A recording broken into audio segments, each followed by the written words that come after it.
Memory series.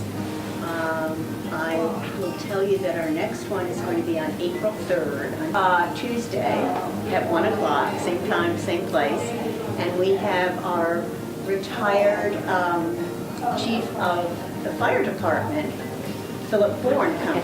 So, yeah. Oh my God. Yeah, that should be a fun one. I hope you all will be able to be here. And as you know, we are filming this with the help of the Manchester Historical Society, who will preserve these interviews and talks for other generations, which is a really nice addition, I think, to all the history that they are preserving. So today, we have Gail Rice, who I'm sure many of you who are here know. She was for many years, if I'm correct, from 1982 to 2001. That's when I was director, yes. You were director of the Mark Skinner Library, and before that she was an assistant librarian at Burnburn. At Burnburn, and then 3 years assistant at Mark Skinner before I became the director. Yes. Very impressive. I have heard she's a great storyteller, so please join me in welcoming Gail. Thank you, and I'm quite overwhelmed to see so many of you here, so I'm going to try not to fall on my face. I came to Manchester in 1958. Carl and I had just graduated from Castleton Teachers College.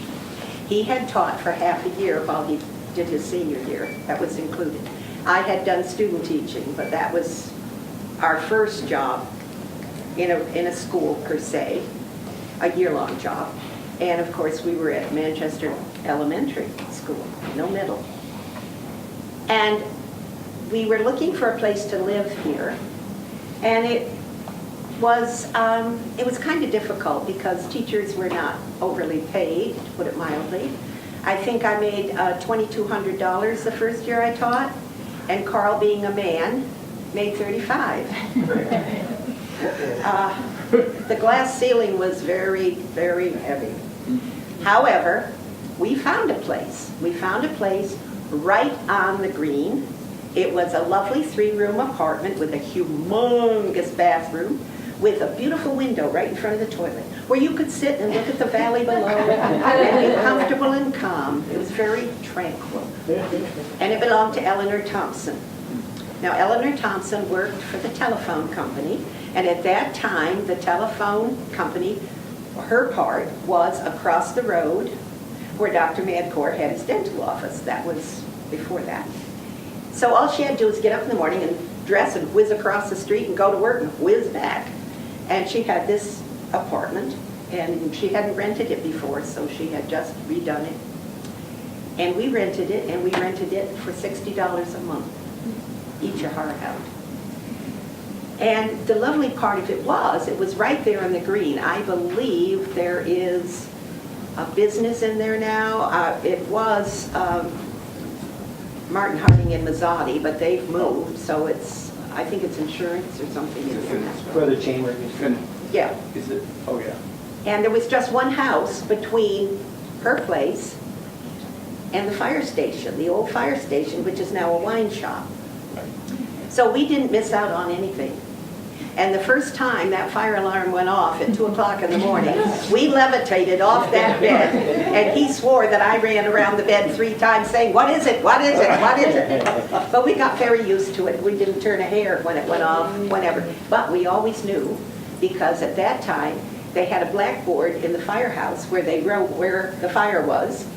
Those were lovely days. And we could sneak over and take a look and say, "Oh, maybe we better go," you know. We always knew where the fire was. We always knew when there was any excitement, because the pickup trucks would come roaring in, and Carl would go down and say, "What's up?" And they would say, "Well, the twins are lost in the woods, and we're out with a search party." And the twins being what they were, and I knew them, 2nd grade, I said, well, so I strolled over and I said, "The twins are lost?" "Oh yeah, twins are lost in the woods." "And you know there's bears up there." I said, "I pity any bear that eats those bears." It's going to have indigestion for the next 100 years. Well, they searched all night. No twins. In the morning, they gathered for coffee and get their strength back so they could Go back and look. The father of the twins helped with the search. Long about the time they were ready to head into the woods, out of the woods come the twins, strolling along like it was just any old day. And they said to them, "Where have you been?" "In the woods." "Well, didn't you hear us crying and screaming and, you know?" "Well, we heard the noise, so we got scared and we climbed a tree." So the two little devils were sitting up in a tree while all this went on. Didn't come down till summer, till morning. The funny part of the whole thing was the father billed the town for the time he spent searching in the woods for his twins. And at first everybody got kind of mad about it, and then the humor of the whole situation hit people. Needless to say, he didn't get paid, but it created a lot of laughter and turned a sour situation into something funny. That was one thing. Eleanor was a character if there ever was one. She was wonderful. She was the hardest working person, not woman, person I have ever laid eyes on.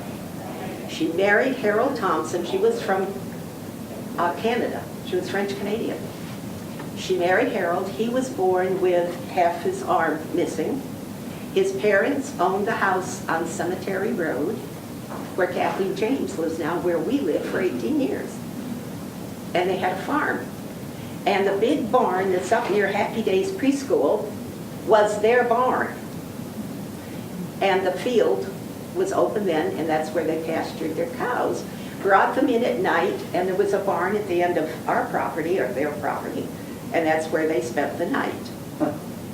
The L on the house was a dairy. And Eleanor milked, Eleanor hayed, Eleanor delivered milk, Eleanor worked like a dog. Harold died of cancer fairly young, which left her with 2 young kids. And Junie Thompson, her mother-in-law, I guess, was a very difficult woman, and I'm putting it nicely. So she moved the kids to her aunt's house, which was the house on the green that we had the apartment in. So she lived below us, and we lived above. And that woman could swear. I mean, she made a pirate seem like nothing. Every other word she'd blast off. But she had a heart of gold. She would do anything for you. She was lovely to us. She was a good, good person. Her best friend was Teresa Zullo, who taught 8th grade at the school. And my husband taught the other 8th grade. They were great pals. Teresa was a big woman. She had a lot of trouble with her feet and her legs. She had the most beautiful face you can imagine with long eyelashes. And in the morning, Carl would go in with a cup of coffee for her. And they would talk, and she would say, "Carl, dear, do you suppose you could take my," eyes fluttering, "do you suppose you could take my noon duty today? My feet are killing me." And he'd say, "Of course, Teresa." So he ended up doing her noon duty as well as his own, but he didn't care. Everybody loved Teresa. She was a terrific teacher. Yeah. And she was Eleanor's best friend. We all still quote her. Yes. Yeah. One day, Teresa told me, howling with laughter, she said, "I was across the street having coffee with Eleanor. And her son, Junior, Sonny, came in and something had gone wrong. And he was furious and he swore something fierce. And Eleanor rose up out of her chair and she said, 'You shut your mouth. We will not have that kind of talk in this house. I don't ever want to hear you swear like that again. Say you're sorry.' 'I'm sorry.' And he left. And Teresa said to her, 'Eleanor, you swear every other word. How can you possibly tell him he can't swear?' And Eleanor said, 'In my house, you do as I say, not as I do.' And that's the way it was. But every time I got sick, and of course it was my first year teaching, and I caught every germ that went by, because I had no resistance built up, she would be up the stairs she was a great believer that port wine would cure everything. And in those days, I did not drink. And I had a bad indigestion problem. And she came up the stairs and said, "What is the matter? I have heard that toilet flush about 400 times. And I said, "I'm horribly sick. I've been throwing up. I'm really sick." "Not to worry," she said. "I've got the cure." I said, "What kind of a cure is that?" "I'll bring it up." So she brought a small water glass full of port wine. And I said, well, thank you, thinking she'll leave, I'll pour it. I'm standing here till you drink it. Oh. Well, I drank it, and I will tell you in 25 minutes I was cured. It worked. When Carl got home, I was up getting his supper. If anyone had mentioned food, the whole 24 hours I would have died, and everything was fine. So I swear by, you got an indigestion problem, you pick up a stomach bug, take port wine, it'll cure you. It's amazing. There were also other characters, and I love people, and I love characters. And we had 4 or 5 sort of elderly men, I don't mean old, I mean late middle years, around town who loved to imbibe and frequently were seen staggering about the streets, occasionally picked up by the police. And one of them, his name was Ferp Lake. And anybody who's been around any time knows the name. And Ferp had pretty good future. He was a terrific baseball player. And I understand from what I was told that he really could have had a career, maybe with a minor team, but he could have. But he took to drink at an early age, and he much preferred it to anything else. And he had a habit of just showing up at Eleanor's back door and saying, I'm coming down off a drunk, Eleanor, and I need to work today. I need to sweat it off. Can I mow your lawn? Yes, and he'd be out there mowing away to beat the band, and she'd taking glasses of iced tea and water to wash out his system. So they were pals. Well, Ferb had a habit of hanging out on the bench in front of Purdy's shoe store, and that's where the bus came in. That was where you bought your bus ticket, was at Purdy's. And he'd sit out there, and particularly in the summer, and he was apt to make a few comments at the people who got off the bus and passed in front of him. And he was totally harmless. He was a gentleman, really, except when he was in his cups. So one day I drove in, and the Grand Union was right next to Purdy's shoe store at that time. And when I drove in, the bus came in right behind me, and I pulled in, and I sat there, and there was Ferb sitting on the bench. And a very nice-looking middle-aged woman got off the bus and walked in front of him to go into the shoe store. And I saw his mouth move, but I couldn't hear what he was saying. Well, you could tell by the way she flounced in the door, she was not a happy camper. A few minutes later, up drove a police car with 2 policemen in it. And I thought, this is going to be fun. I'm watching this. So I sat there with the windows down, and they were so nice. They got out, and instead of taking him and thrusting him into the back seat and driving off, I heard them say, because my ears were flapping then, Ferb, it's a hot day, you look hot, let's take you home. I don't care to, he said. Don't want to go home. Instead, as I said, of manhandling him into the car, because obviously a complaint had been reported. They talked with him for about 10 minutes, and pretty soon he got in the back seat and off they trundled. And I thought, what a nice way to handle that. Well, it turned out, because as soon as a nice-looking woman left, I trundled into Purdy's shoe store and said, what the hey? And they said, they got laughing, and they said, she walked by Ferb, and he said, hey, lady, nice-looking legs. And she took great affront at that. I would have said, thank you, sir, and headed right in there. You don't get that handed to you very often. But she didn't like it, so he had to go home. There was a flood the next spring, and it came over the plectron. We need 2 cops to go down to Liebrook Road because the water's rising, and Ferb's laid out drunk on his cot, and he's going to drown. Another time in the middle of the winter, they retrieved him. He was over at the fairgrounds, conked out over there, and they hauled him home. Yeah, the grandstand. So there was another character, and there were 3 or 4 more that were they weren't as gentlemanly as Ferb, but they were sort of on a par. And one hot day, one of them, who in the summer wore overalls and rubber boots that came up with the tops turned down, no shirt, went up by the park where there was the little place, a little building where 2 lovely ladies handed out pamphlets and directions and what have you. And he got right in front of it, and the strap broke on his overalls, and down they went because they were held up with one strap, and it seemed that Ferb had forgotten his underwear that day. And the clucking and the squawking from that place was on a par with somebody throwing a rock in a hen house. It was pretty wild. And out of the brick building that was the news guide for many years came George, and I cannot think of his last name. Roberts. And he took hold of this gentleman and hauled him in and pinned up his overalls. And he came back out with his 2 bags and went off up the street. But I understand it took the women quite some time to calm down after that one. And unfortunately, I was not in my kitchen window when that happened, because I would have had the whole scene right before my eyes, but I missed it, and it really disappointed me. Okay. There were a lot of town characters, and 2 of them were taxi drivers. One was Nola Nole, who was shaped like a short barrel. And her mouth was almost on a par with Eleanor Thompson's, but Eleanor was a little more crafty. And the other was Mrs. Elliott. And I never heard her first name. I always thought it was Mrs. Florence.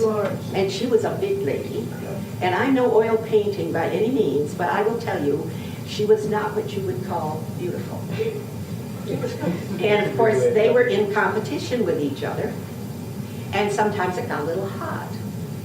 And Nola was a character under her own right. I mean, on her own, never mind Mrs. Elliott.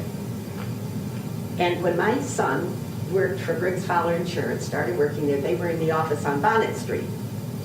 And he handled Nola's insurance. And she'd call him up. Seth, Nola. Yes, Nola, what can I do for you today? I'm bringing my check. I'll be driving in a few minutes. A few minutes, she'd come in the driveway, whirl around, come down, blow her horn, and he went out and got her check. As far as I know, rain, snow, whatever the weather, Nola never went in that place. Seth would trot out. So she thought quite highly of him. She really did. Well, one night, they were down at the Taco House, which was the local den of iniquity at that time. There's a lot of excitement there. And they were in there getting their evening little drink. And they got fighting. So they were invited to take it out on the sidewalk, which they did. And it evolved into something quite physical. There was shoving and pushing and swearing and cursing and yelling and screaming. And the police were called, and up drove Gene Giotti. And Gene got out and tried to calm them down and couldn't, so he got between them, because by then it was fisticuffs. So they knocked him down and broke his wrist. And he was brother-in-law to Lois Squires, and she and Phil lived just down around the corner from us on Cemetery Road. And we were invited to their parties and so forth and had a wonderful time. I had the greatest time with Gene. I said, Gene, I'm so disappointed in you. I always thought if I was in trouble, I could call and you would come and stand between me and whatever mayhem was going on. And now 2 old ladies knocked you down and broke your arm. I no longer have that confidence that I had before. And he'd laugh, and say, well, broken arm or no broken arm, I can protect you. That makes me feel really good. Now, how much further can we go here? Because I don't want to run over time and bore you all to death. I loved this town when I moved here because it was a town. A little town, sort of a sleepy town. Even the village wasn't quite up to snuff because the Equinox house was on its way down at the time. Things were slow, but I could go down Main Street after I'd lived here a few months. I would know everybody that worked in the stores. I knew Factory Point Bank, which was the only bank in town, which made banking very simple. And I could talk with them and have a wonderful time. Now you walk down there and nobody knows you, really, very few. I would go into the Grand Union to check out ladies, and I would have a lovely conversation while they were checking me out. And if we met on the street, we always stopped and talked, and it was such a nice feeling. The parents of my students were lovely, interesting people, with the exception of Mr. Comar. Now, this isn't about you. This is about your older brother, Michael, whom I had the second year I taught 4th grade. Yeah. And Michael was a nice kid. He never gave me a bit of trouble. And that spring, we were going to have a Valentine's Day party. They were all excited. And Michael came up to me the day before. He said, Mrs. Rice, can I bring my sister Nancy? I said, sure, of course you can bring Nancy. Well, she's awful little. I said, that's okay. If she wants to come, you bring her. So the next day he came in with Nancy, who was little as right, curly hair and snappy dark eyes. And he took her over to a chair, and he had to boost her up, put her on the chair, and she sat there grinning at everybody. And he said to me, Mrs. Rice, don't touch her, she bites. With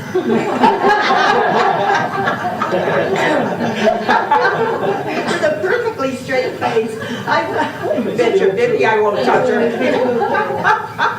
Well, I've never known her to bite, but she might have bitten Michael. Probably. And another one I could talk about is Leroy Hayes, Oh, yeah. whom I had the same year, 4th grade. And he was bigger than I was at the time. I think at the time I weighed 102 pounds.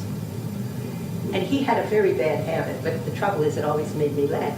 When I was lining the kids up to go in or out for recess or whatever, he'd come up behind me and he'd pick me up. And he could do it. He was a strapping kid. He was taller than I was. And he'd say, now what you going to do, teacher? And I'd say, I'm going to pound you on top of your head if you don't put me down this very instant. And the first couple weeks that I was teaching, he and I had a very quiet but serious confrontation about work that was supposed to be done in school. And he allowed us how he guessed he wouldn't do it.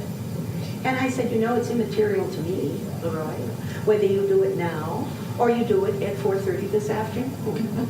So the choice is yours. And he looked at me and I looked at him, and he picked up his pencil, and the work got done. And we never had any more trouble, except he would pick me up. And afterward, when I was no longer teaching, he would run into my husband and he'd say, hey, Mr. Rice, how's your old lady? And the old lady was probably 24 years old. But you know, to this day, he's huge now. If I go into Mrs. Murphy's and Leroy's there, and he's usually more there than not, he always buys me a cup of coffee and a donut if I desire it, and we sit there and we talk. And we got laughing because one morning, back then we took milk money. First thing in the morning, we took milk money and we checked off names. And he showed up at my desk, handed me his money, smiled at me, and put a mouse on my arm, on my sleeve. Well, unbeknownst to him, I am not afraid of mice. I think they're kind of cute, the little country mice.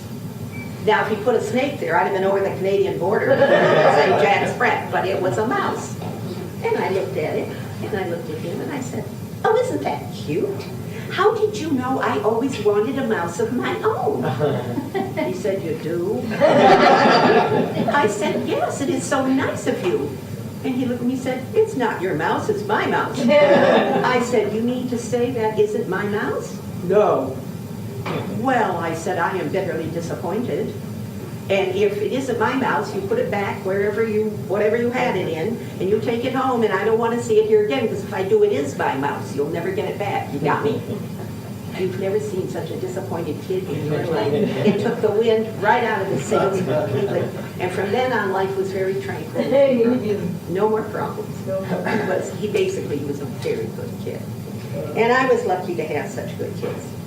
And I'm going to end with a story that I was not going to talk about, but my brother in Florida was talking with me on the phone this morning, and I told him this story, and he said, oh my God, you've got to tell that one. That's hilarious. I had been the director of the Mark Skinner Library about 2 years when Oscar V. Johnson Jr., and he was president of the Board of Trustees, and my good friend, and a handsome, handsome man, asked me if I would be willing to be guest speaker for the Lions Club big get-together that they had once a year up at the Marble Edge, where they came from all corners of the state, and the high potentate came down and handed out awards. I said, will I get to eat? Yes. Okay, I'll do it, I said.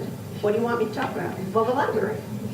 So I sat down and I wrote a brief history and where I wanted to see the library go, what I wanted to try to accomplish with that library in the time that I was there. And I verbalized it to him. Good, he said. So comes the night, he shows up in his Lincoln Continental, all dressed to the nines with that pure white hair, and he was pretty spiffy. And I was, I wore my usual rags, dressed him up a little bit, but I was ready to go, and off we went. Well, we got up there, and I was sitting at the head table. I had no idea that there were going to be at least 100 men come. I was the only woman in that room, and I was surrounded by all these men looking at me. So I smiled. And the guest from Montpelier or wherever was sitting down the line at the head table, and when he was introduced, he told a joke. Now, I like jokes, you know that. I don't like filth. He told the most terrible, awful, dreadful joke. And all these men are looking at me, to see if I go, so I just kept a totally blank face like I didn't hear it. But I really was dying to get up and say, well, now that was very interesting, but let me tell you about, but I didn't. So comes time I stood up and I gave my speech, and I ended by saying, I have some cards here that I'd be happy to sell you so that you can have a membership to the library. $10 a piece. I mean, talk about cheap. I sold 20 cards. But I think they expected me to stand up and go, and I didn't, because I don't mind speaking to people at all. And if it's 100 men, it's 100 men. Who cares? So they gave me a standing ovation. The evening ended well. And Oscar said, well, it's only 9:30 and we're all pumped up and dressed up. It's too bad they have to go home. What'll we do? I said, we'll go to the taco house. I've never been there and I'm dying to go in there. Really? I said, have you ever been there? Well, let's go. So he parked his Lincoln Continental next to the building, and we went into the taco house. And the bartender happened to be a young woman that used the library quite frequently. And when we went in all talked up, and me in my heels, her jaw dropped to her chest, and she said, Mrs. Rice, what are you doing here? I said, I've come to give a speech on Mark Skinner Library, so everybody listen up. And some of the people couldn't, some of the men, it was mostly men, but I was used to it by that time. So up rose Crunch Carangio, another character whom I'd known since 8th grade. He was the trash hauler. And he hugged us both and he said, I'm buying the drinks. I said, Your Honor. So I had a very modest sombrero, because that's more like a milk drink. And I don't know what Oscar had, but it was a lot more powerful than mine. And we sat there, and we chatted, and we talked, and we laughed. And it was about 11 o'clock when we decided maybe Oscar better take me home and go home to Cecilia. So he let me out, and I went in, and Carl said, for crying out loud, did that meeting last this long? I said, oh no, through at 9:30. Well, where have you been? I said, Taco House. What? I said, well, Oscar and I wanted to drink, so we went to the Taco House. And I said, I was very disappointed there was no fight while I was there, because I was really hoping to see some pushing and shoving, and there wasn't any. I'll be darned, he said, and he started to laugh. The next morning, Oscar called me at the library. He was laughing. He said, I got to tell you. He said, by the time I got home, it was almost 12, and Seal was in bed, so I thought, I'm not going to wake her up, I'm going to go to bed. So he went to bed, went to sleep. He said the next morning, covers are being shaken, and he opened his eyes, and there stood Cecile in her nightgown with her hands on her hips. And she said, would you mind telling me what the hell you were doing at the Taco House last night with Gail Rice? It was probably 8 o'clock in the morning. Somebody had called Linda and told Linda, and of course Linda called her mother. And oh, we laughed. I said, small town. Small town. But it was a delightful town, and it still is, but in a very different way. And what pleases me are, in the summer, the flowers, the painted buildings, and in winter, particularly the holidays, all the holiday decorations and the trees. That's lovely. I'm not so fond of some of the other stuff, but I came here in '58. We went to Bennington for a couple of years. We built a house west of Bennington in the country for 5 years. Then we came back and bought the house on Cemetery Road that Kathleen James owns now. And we were there 18 years. Our children grew up there. And when they went away and were thankfully coming back home to live with us, we sold and built a house in Sunderland where we were for 25 years. But on his death 7 years ago, I moved back to Manchester. I'm staying I have a condo at Manchester East, which is very lovely. So I'm back. It's been a big circle. And I'm back, and the town has changed remarkably, but in a lot of ways, it's progressed remarkably too. So it's just a question of adjustment, but this is a lovely place to live. It really is. I liked it a little better when it was a little more cozy. But hey, every once in a while at Shaw's, I run into somebody who gives me a hug. And I'm still running into students that I had in the 4th grade many, many moons ago who will come up and surprisingly, it's more the men than it is the women. I was in Bank of Bennington looking for you because I had a good joke for you. And one of them tapped me on the shoulder, and I turned around, this big hairy guy with the beard. It was one of the Marrows from Mount Tabor. Oh, sure. Which Oh, Jerry? yeah. Ricky. Big hug. Ricky. Ricky, yeah. Hello, I haven't seen him since 1963. Yeah. So we had a good time. Anyway, we're running out of time, and I'm glad you came, and I hope I didn't bore you too much. And it's good to see you all, because I see so many familiar faces, and it's really nice to see you. Thank you.